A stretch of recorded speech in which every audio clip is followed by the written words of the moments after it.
So with Blue Shield, what sorts of issues arose, and how was the medical society able to address them? Well, basically, Blue Shield had a monopoly on the medical insurance in Massachusetts, Mm-hmm. and they were squeezing the physicians. Mm-hmm. We were trying to break the monopoly by legal modifications, Mm-hmm. and the government, state government particularly, and society in general probably, was not very favorable to the idea of doctors getting better pay. Mm-hmm. So it was a difficult time. Mm. And you'd mentioned another issue that came up was the medical malpractice issue and malpractice Yes. insurance. Yes. Yes, we had, there were some very interesting issues. Mm-hmm. Gibbs was the lawyer-physician. Lawyers and physicians are a pretty separate strain of animals, but we have a few people who are bilingual, Mm-hmm. and Gibbs was one. And California had done excellent work in educating the public and the profession about the malpractice issues and reducing the costs. Mm-hmm. So I was very anxious to study that issue and bring those benefits to Massachusetts. Mm-hmm. And so I wanted to set up a civilian legal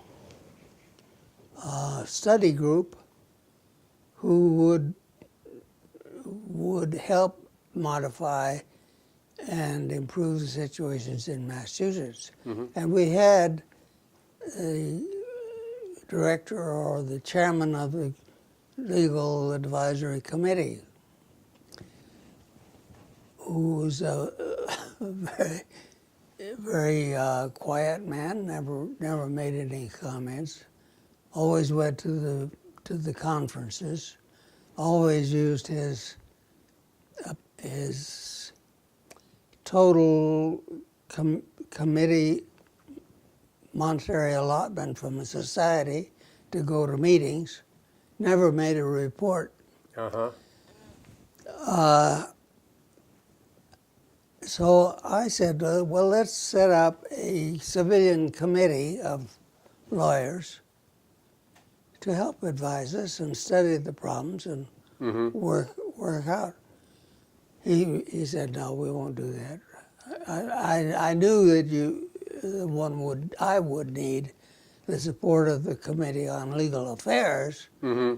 to do this. So I said to Gibbs, would you please set up a committee for that? No, I won't do that. Mm-hmm. Well, so he stymied it. So I studied the records for a good many years about the allotments that the society had given his committee. Mm-hmm. Used up completely every year, never a report. Mm-hmm. All used on his travel to the meetings and so. So I called him into the headquarters, and we sat down and had a nice conversation. And by the end of the conversation, he said, "Oh yes, I'll appoint a committee." Mm-hmm. So, Good for you. it was I had threatened to have a report brought to the society of how he had handled his appropriations over the years, Mm-hmm. which he was quite willing to forego. Okay. And did you feel that you were able to make any progress, or the society was able to make any progress regarding malpractice during Yes, those years? we did. We did. It was it was a matter of several administrations of the medical society. I mean, I was not by any means the only president who had to be involved with that. In fact, Louis Alfano and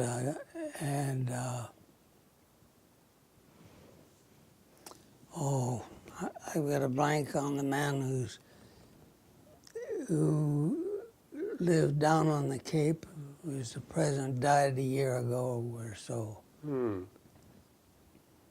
black. Well, at any rate, we had a meeting in Hawaii, and as we were boarding the plane to come back, we had to wait in a waiting room. So he was dealing with this problem, and he had a set of handcuffs that he used as a prop in speaking. We're handcuffed by these legal issues. So he was pulling that out while we were in the waiting room, and just shaking around. So they nearly put him into the Huskau in Hawaii. Right.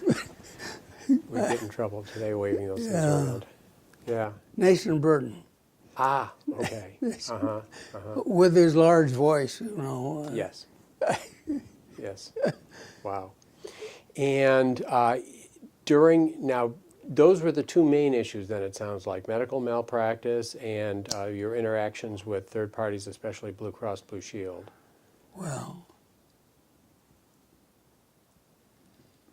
Well, there were many more. I mean, I had to spend quite a lot of time with testimony at the State House. And interacting with the governor, too, in those days. So, I mean, you can't imagine the time it took. It took more than a reasonable amount of time. But sure. There was a lot to do when you didn't have the same staff that they have now.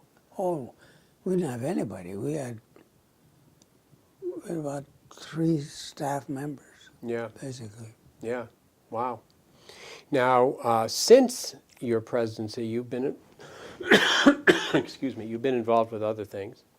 Oh, yes. With the Medical Society. Oh, yes, with the Medical Society and with the AMA. As well, of course, with surgical organizations, too. But, yes, I have. And you've actually been involved with a lot of innovation as well. I mean, there was no one even thinking of electronic medical records when you were president of the Medical Society, and yet this is something that you've learned about. And you've plunged into this as well. Well, I always tried to keep my eyes open and my arms active. Yes, we have to have continuous study, evaluation, and progress change. It's true for organizations, including medical societies, and everybody else. Life is that way. Well, so much has changed during your career. Now, you had told me that you had gotten on the staff of Massachusetts General Hospital in 1939. Well, I actually came to medical school in 1939. Okay. But I graduated in March of '43 because we had an accelerated year because of the war. America entered the war during that year. And so I became an intern in March of 39. No, 43. And this was March 43. This was an era in which you had practically just a couple of antibiotics. Antibiotics had just been we didn't invented. Sulfonamides. Yeah, within the past 5 or 10 years. Yeah, right. And there were only a couple of them on the market. Right. And they were hard to come by. Yes. So you were during your training, you were in the position of treating infections without antibiotics. Correct. And so I imagine a lot of that, it was a very different medicine than we know today, and that you know today.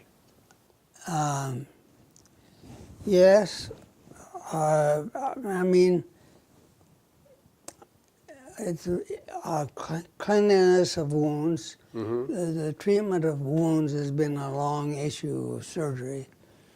And in World War I, they used Dakin's solution for antiseptics. And as a matter of fact, I myself personally have benefited from that. When I was age 10, I fell and I had a compound dislocation of my elbow with division of the artery. Blood out like this, which I recovered from, I think, because of Dakin's solution and no infection. And so we weren't helpless. But there were alternatives. There was a lot of attention to hygiene. There was a lot of attention to nutrition and that sort of thing at that time. That's right. Yeah. No, we weren't helpless, but obviously we've been so much